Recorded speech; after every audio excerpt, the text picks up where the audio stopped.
One. Welcome to episode 16. Yes, I can authoritatively say that. I looked it up this week. Episode 16 of Man, Bones, and Jesus. We are your hosts. I am Josh Laborious. I'm pastor out here in Southern California. That over there is Ben Olschlager, pastor at a church in frozen parts of this country. He's in Minnesota, and we are so overjoyed to be your hosts this morning or afternoon or whenever you're listening to this. I guess it doesn't really matter. For that, it's probably everybody's listening to this. It's gonna be evening when they listen to this. Because you just ignored the evening crowds. We're happy to meet with each other every week and talk about things that hopefully interest you, at least on some level. And what do we do? And we do it at least 40% just to entertain ourselves. So what are we talking about today, Ben? Josh can't control himself this afternoon. He's in the morning yet. I'm in the afternoon, I think, right? I got 7 more minutes of morning yet. Well, there you go.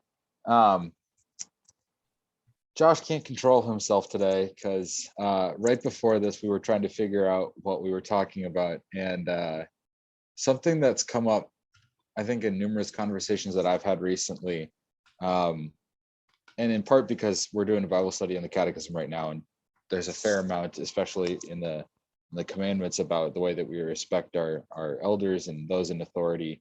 And so today we want to talk a little bit about what it looks like to respect governmental authority, respect civic authority. There's a lot going on in the world right now, Josh, and a lot of it has to do with people clashing with their governments. In Michigan right now, it's a big story. The whole truck, the Canadian trucker, something or other. Yeah, I don't remember exactly what it's Truckers called. They've for got Liberty or something. I don't know. The convoy. That's the shorthand for it, I think. I thought it was a blockade more than a convoy.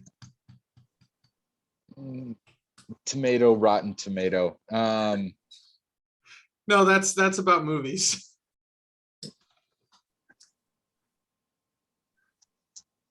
Get it? Rotten.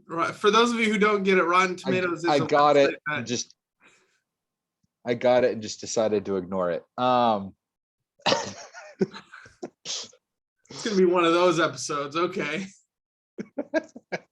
Anyway, currently, there are, I believe, 2 major crossings from the United States to Canada in Detroit. One of them, you can't travel from Canada to the United States because the convoy has taken over the bridge and shut it down. So that's a pretty relevant part of this whole experience. But then also, in the wake of that particular happening, there's now similar events happening in France, Belgium, New Zealand, Australia. There's steam about something trying to interrupt the Super Bowl this weekend.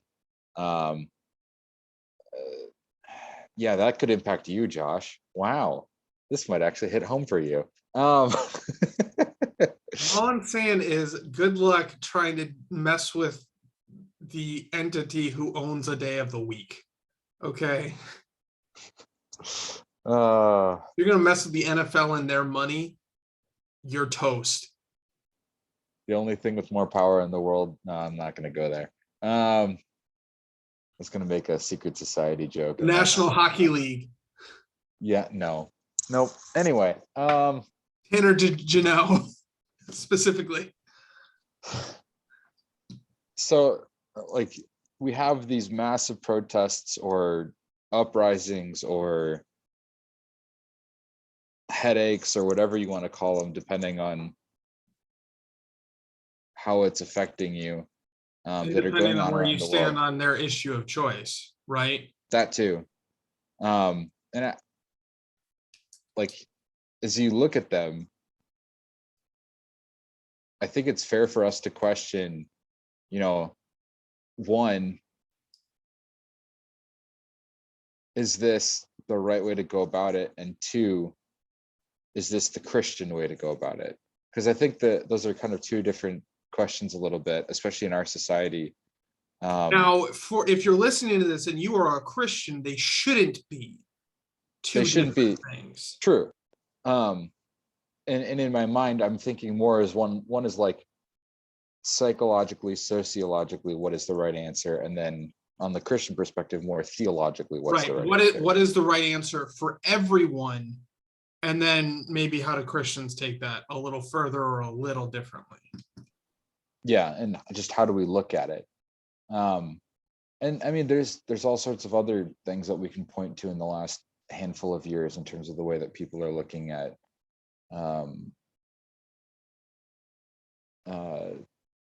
respect for governmental authorities. Just off the top of my head, I can think of, a handful of riots and uprisings that have happened in places across the country, especially against police brutality. I can think of several riots and uprisings that have happened in the past couple of years, especially around the controversy surrounding the 2020 election. You know what? Ben is treading, I think, a little softly here. I have no such hesitation.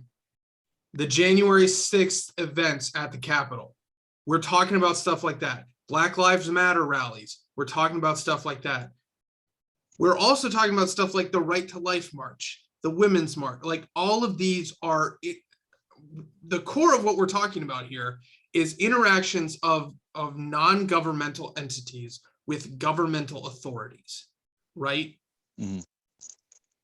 And I think something that bothers me about these kinds of discussions is so frequently there is a double standard.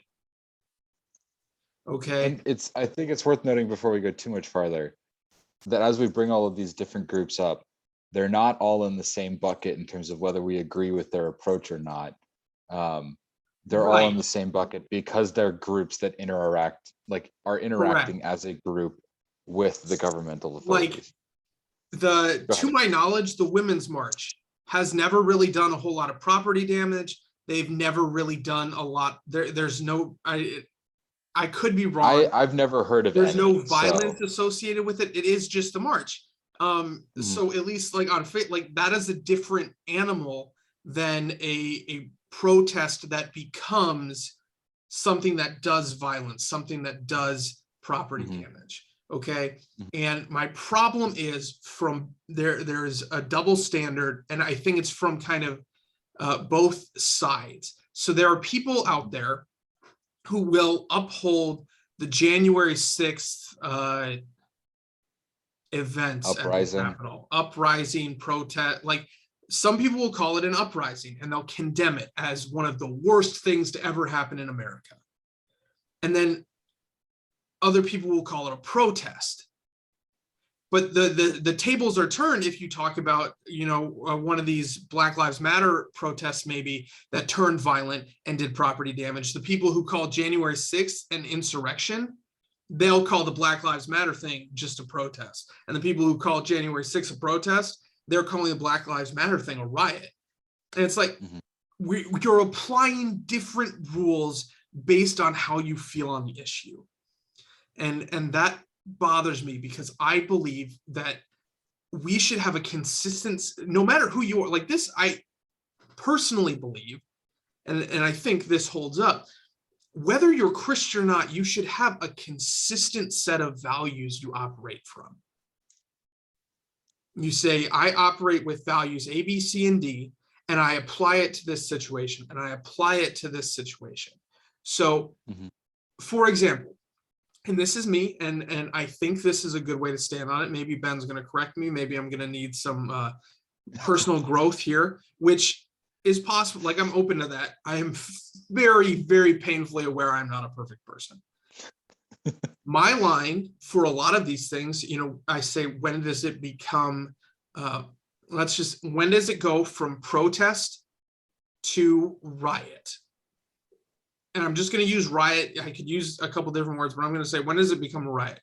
As soon as people are intentionally hurt, like if someone trips and scrapes their knee, that doesn't cut it. If someone is intentionally hurt or something is intentionally damaged. Okay, so Black Lives Matter, it's a protest, it's a protest, it's a protest until people in that protest, it doesn't have to be all of them, people in that protest start breaking stuff or hurting people. This has become a riot. January 6th, it was a protest, it was a protest, it was a protest until people got hurt at the Capitol or the Capitol was damaged and stuff at the Capitol got damaged. It became a riot. Okay.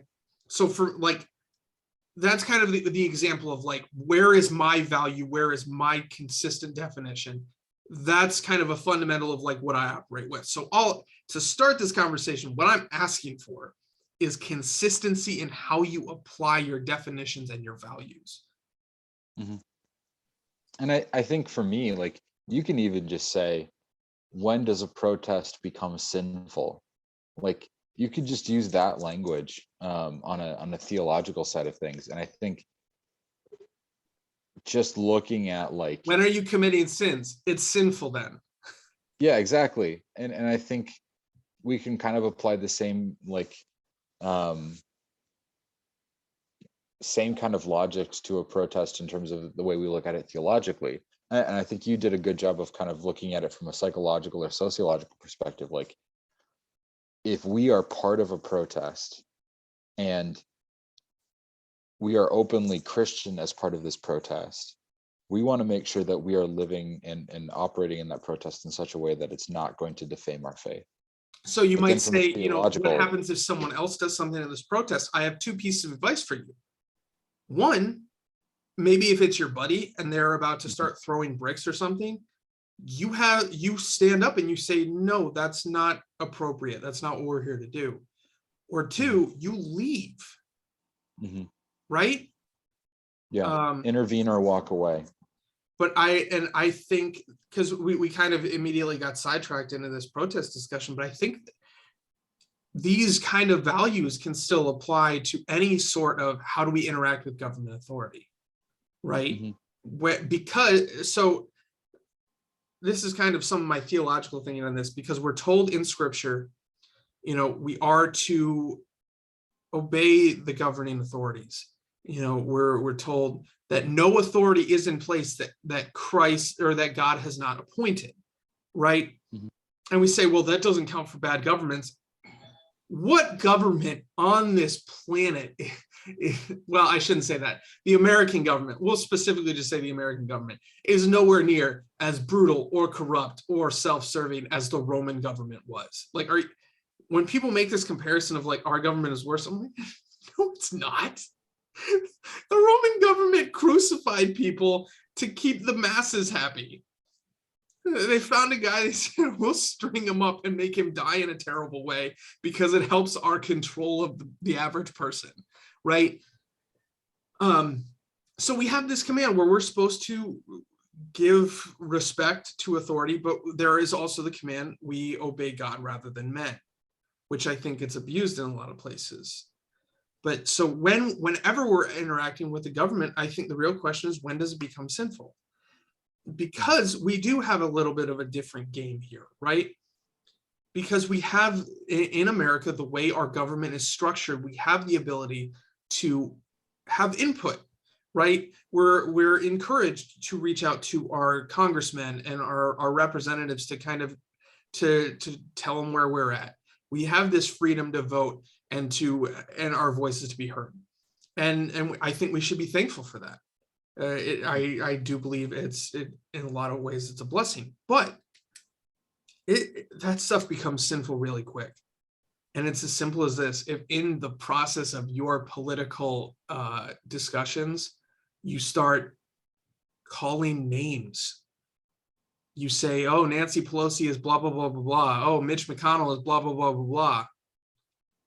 you're violating the commandments, right? You're not building up your neighbor. You're not putting the best construction on what they're doing. Like, it very, very quickly becomes sinful for us. Mm. Yeah, I think it's pretty much spot on. Like, it's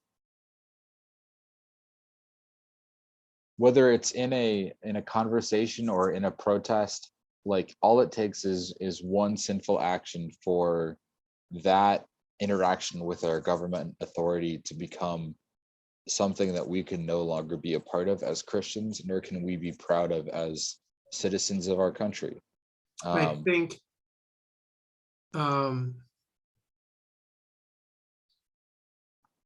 I think a good language might be that single sin makes it less than what we're called to. Because I do like, if you're in a protest, there's probably someone in the protest saying, F this person. And it's like, you're right. Everyone in this conversation isn't going to have pure motives, and they're not going to act 100% perfectly. But we have to recognize that that's less than what we're called to, right? Yeah, absolutely. And and that's a good point. Like, we do the best we can in terms of aligning ourselves ideologically with the things that are tenets of our faith, tenets of our ethics. But ultimately there's not going to be a perfect politician or a perfect party or a perfect policy on anything. We're humans, there's sin in the world, things are going to get exploited and broken for the advantages of the forces of evil. But like, the Skeletor. I think we still need to be much more willing to walk away from movements, people, ideas that are like Christian adjacent but aren't Christian. I think that's one of the big challenges that I see in the way that we interact with governmental authorities is like, I don't think on the spectrum anymore that there is a party or a nominee. Just about, like, there are a handful of really good nominees around the country that will actually uphold a really strong Christian ethic in their politics. But I think it's becoming increasingly more rare to not find that one is like, one and or both are like Christian adjacent but not really Christian, and then we vote for them because we feel like the other person or other party or whatever is further away, and in reality none of that might be true. And I think that's, you're touching on something that I think we need to be very careful of. Okay, because I genuinely do believe that a lot of this starts from a faithful place. Okay, so I'm a Christian, and I think I'm going to vote, I'm going to act politically with my values. So, like you said, there's no politician who's perfect, but we find the one that's close or closest.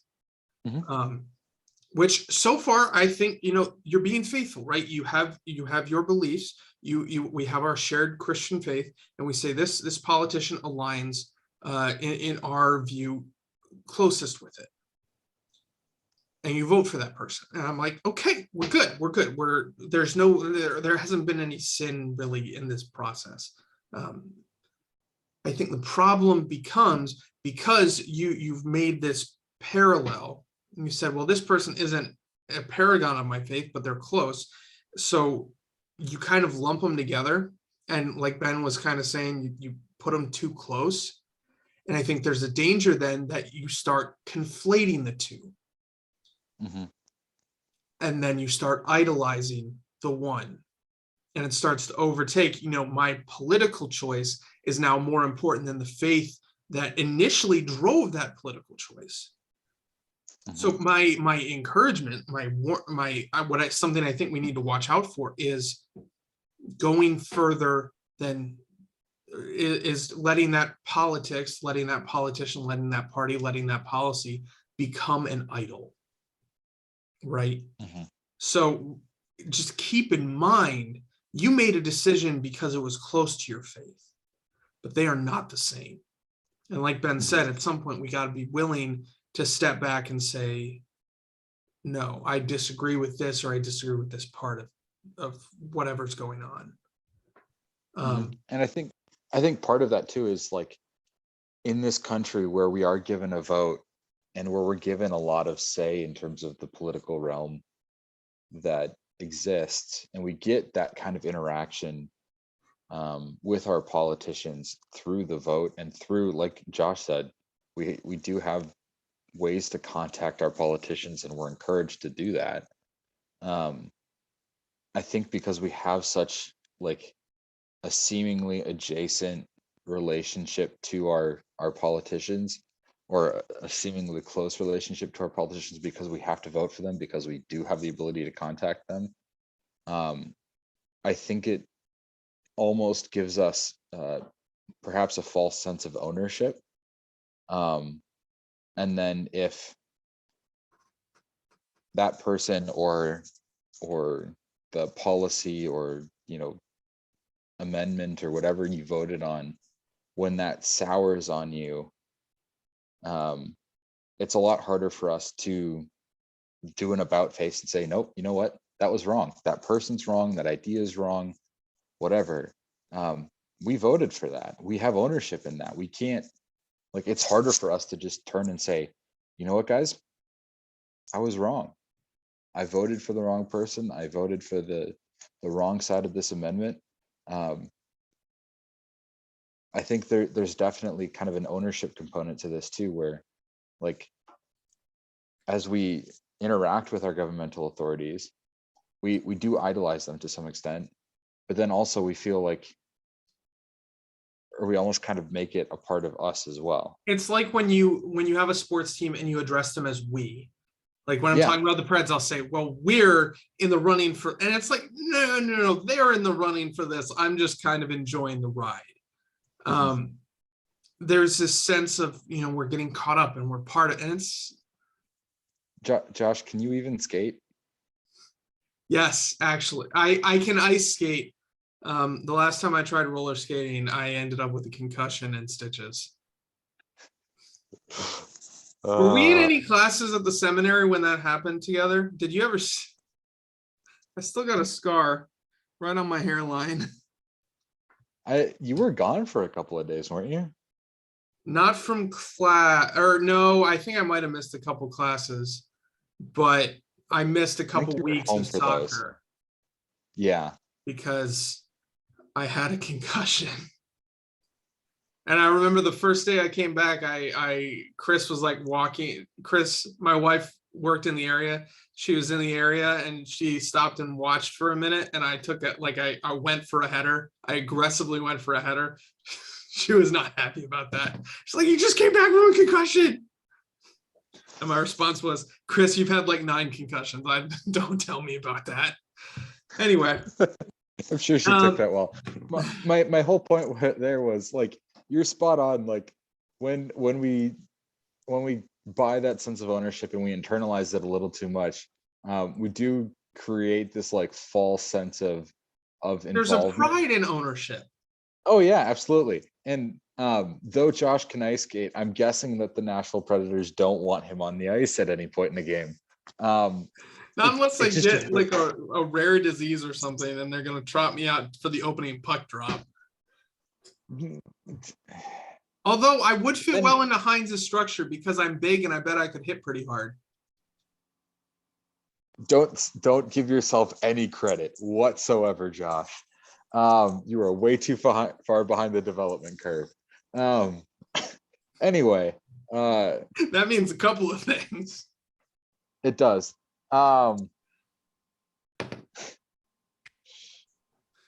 Anyway, all of that is to say, like, as we interact with our governmental authorities, it's important for us to be realistic about those interactions, right?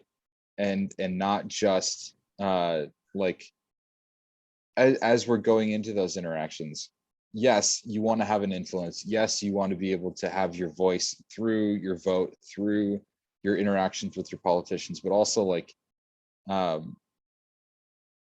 be able Recognize to there's a kind of hold line. them, be able to hold them far enough at a distance that you can objectively look at them and recognize where there are faults in the system and when there's faults in your relationship to that idea or policy or person. Right. And this is something I will not say in a vast majority of situations. It's okay to be like habsies on this stuff, right? For almost anything, if you ask me, like, is it okay to just go 50-50? Is it okay to just kind of put in half the effort? I'll say no. You don't halfway do two things, whole way do one thing. I think Ben, oh, nope, you're unfrozen. But it's okay to like go halfway on a and a couple examples. And I'm going to try and kind of be balanced in how I address these for the sake of Ben and his congregation who might listen to this. Actually, for some of my congregation who might listen to this too. But one example, it was okay to vote for Trump and to say he's a giant jerk. Like it's okay to kind of be halfway, right? You can say, I thought he was the better of the two candidates. I recognize the dude is a giant jerk. Okay, that would be one example. Another example, it's okay to maybe support the idea behind Black Lives Matter, that there are apparent inequalities in certain areas that we need to stand up for, that we need to speak toward, and reject and say, like, I support elements of this, but I reject their approaches when some of their things turn to violence. I reject some of the connections they have with other movements that they've aligned themselves with, that as Christians we'd be like, we aren't touching that one. So like on these issues of government, of politics, of policy, it is entirely acceptable to go halfway, because what I think that gives us permission to do, and what I'm giving you permission to do right now, is to go with something because it is close to your faith, while constantly acknowledging it's not ideal. Okay. And kind of transitioning to this, I think one of the other issues we have, and I think part of this is because we have some twisted ideas in this, but be willing to suffer, right? Like, just just because if a politician or a policy you disagree with, you don't like, and it's causing you to suffer in some way, or it's not your preference, it's not what you wanted, like, suck it up is what I'm saying. Because if it's not a sin, we're still called to live in alignment with the governmental authorities, right? And a really low-hanging fruit one is masks, right? You might not like them. You might think they're stupid. You might think they're not effective. You might even think they're harmful. I don't know if I should be admitting this on a podcast, but these red spots on my face, that's a fungal infection. My face is only in dark, moist environments in one instance, and that's when I'm wearing a mask. So I don't care how you feel about them. It is not a sin to wear a mask. Breaking news, not a sin. So if there's a mask mandate in place, as Christians, we're called to follow that, to adhere to that, even if we don't like it, even if it hurts you. Which just doesn't hurt, it's just kind of ugly, but that's my face, so Nothing new there. And exactly. Anyway, like I think it's, if you didn't already understand the kind of relationship Ben and I have, you understand it a little bit better now. He'd say the same thing to me. I would, in a heartbeat. I think that kind of also helps bring us back to the idea of respecting and honoring authorities too, because like if we're more willing to hold the people that we support at some length or at some level at arm's length, and even be willing to acknowledge, hey, there are things about this person or about these ideas or about this party that I don't like, that don't correspond with my faith. I think it's also like then easier for us to look at the other party and basically do the same thing and say, or the other candidate or the other position on a policy, Or even and do someone the same who thing. views like they've weighed the issues differently. Exactly. And just look at that and go, okay, I can see where you're coming from. Don't necessarily agree with you on that. I see where you're coming from. And I will listen to you and I will honor that, especially if you are the person in authority. Give like Josh's mask mandate example. If we live in like, currently I live in a place where when I am in the preschool part of our building, I have to wear a mask because we have a school wide mask mandate in the county of Michigan that I live in. So I'm going to do that. Absolutely. I put on a mask every time I go down there because that's what I'm required to do. Doesn't like my position on masks has nothing to do with whether or not I'm going to wear that mask. I'm just going to do it. So I'm in California, which has a blanket mask mandate until February 15th. And actually, it got announced yesterday that they're dropping it, which I'm happy about. Mostly just because if I forget a mask, I'm not having to go back home to get one. But like when I walk into the grocery store, I wear one. When I walk into, well, that's pretty much where I go is the grocery store. But I wear one, and it, like Ben said, how I feel about masks has absolutely nothing to do with it. It's not a sin, and the government told me to do it. So my faith compels me to respect that authority. So yeah, which is tough, right? Because we're very much like, we've elevated our preferences maybe higher than we should have. Not just in masks, but in a whole host of things. Yeah. And so I just think like as we look at the world around us, as we look at the people that we've placed in authority, as we look at the people that are voted into authority, whether or not we like them. Well, can we rephrase that for a second? Sure. Not the people we placed in authority, the people God put in authority. Right? We may say, which we do, but you always have to remember, no one is there unless God put them there. Continue, sorry. Yeah. No, that's fair. That's a good clarification to make. And like, maybe we should act like that. Maybe we should have enough, respect for God and humility of our own that we can acknowledge when somebody has power and authority over us, even if we don't like them. And something I also kind of want to give permission. It's okay to acknowledge that.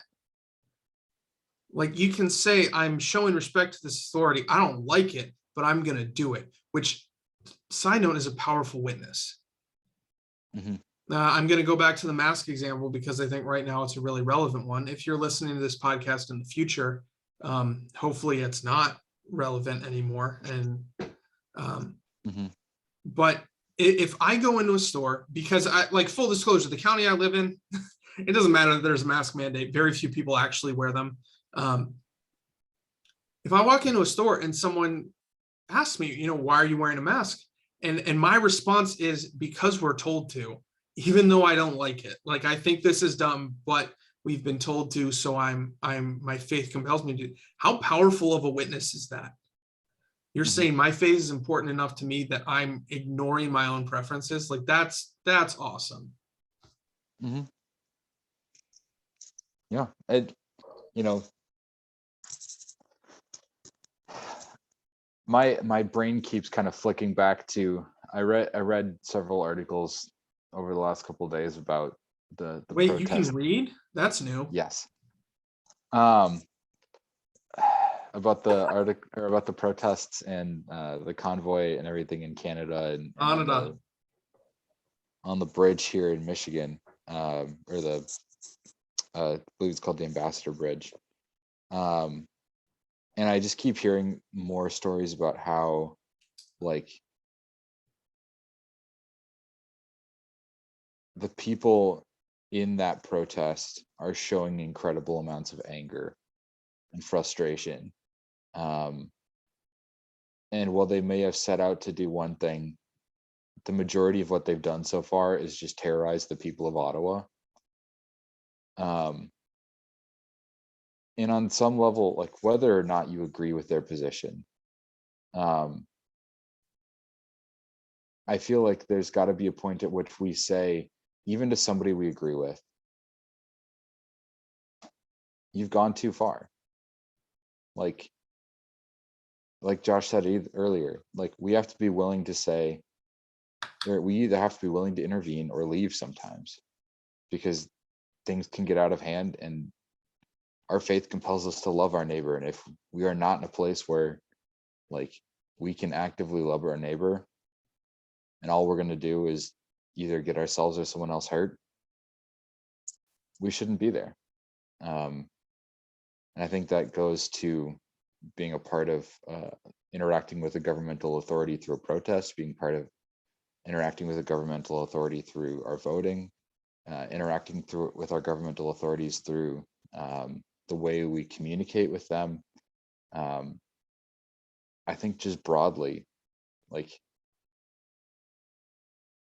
we got to recognize where that line is. Yeah.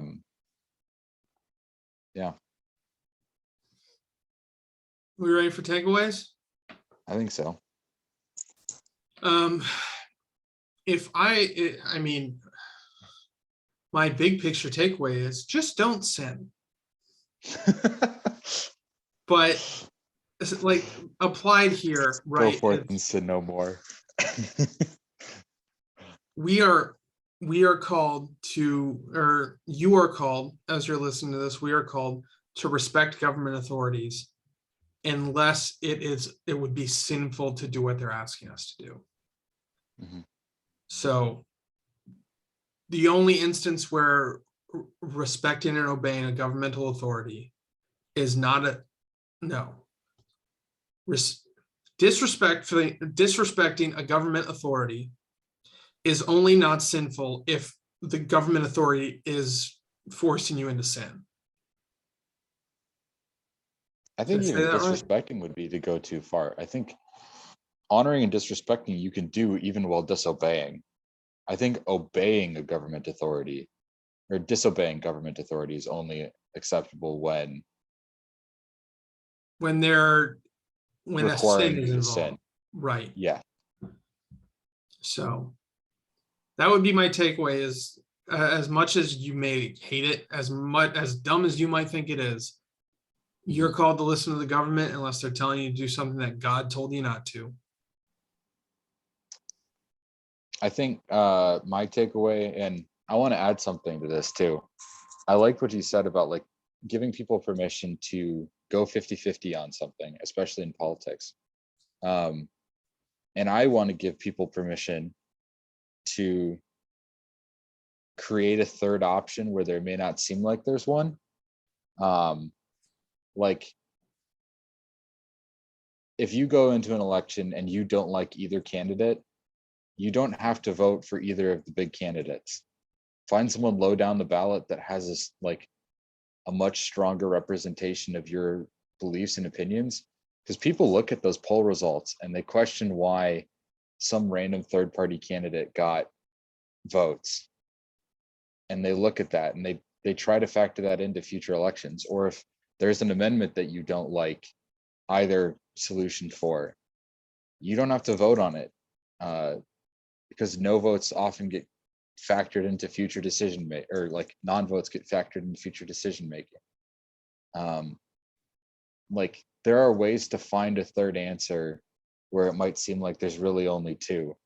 And you have my permission, and probably Josh's, I think, to he's making the sign of the cross, so you have his permission as well. No, To that's find right. those This is avenues. first and foremost an audio podcast. Yeah. Basically, if your choice is between two slightly polished turds, feel free to walk away and find another option. There's a South Park episode that talks about that, but we're not going to go there. There's also an episode of Mythbusters that talks about that. I'm assuming they're wondering whether or not you can actually polish a turd. That's exactly right. Yeah. Do they do it? Also, yes. Oh man, prayer ideas for your contemplation, for your prayer. I guess first for us because we're losing it. But pray for our government and our leaders that they would lead in the way that God intends for them to lead. Mm-hmm. Pray for, and this is another thing, pray for those situations where things aren't the way you think they should be. And pray a prayer of thanksgiving that we have as much say as we do. Because there are a lot of places now and throughout history where that has not been the case. So yeah. Anything to add? No, I think that's it. And also, don't be afraid to pray for them by name. Oh yeah. Like, our president is Joe Biden. May God bless him.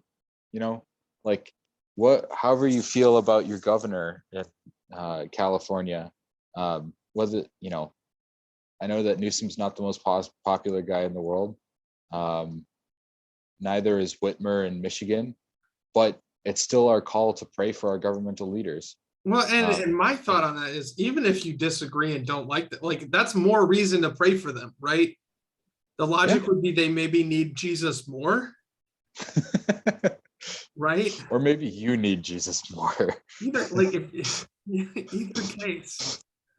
Because regardless of who's in charge, I want God to bless their leadership, right? So even if you don't like the person, pray for them. Absolutely. I think we've upset enough people. Do we fill our quota for the week? We'll find out. If you have problems with this podcast, please send letters straight to Ben's house. No, actually send them to Synod headquarters in Kirkwood, Missouri. Trying to get defrocked? Don't do that. If you do have questions, if you do have concerns, please reach out to either one of us. We'd be happy to talk about them. If the question's interesting enough, maybe we'll have you on the podcast and we'll talk about it and we'll do a part 2, I guess. You can reach out to either of us individually for this or any other pastoral concerns.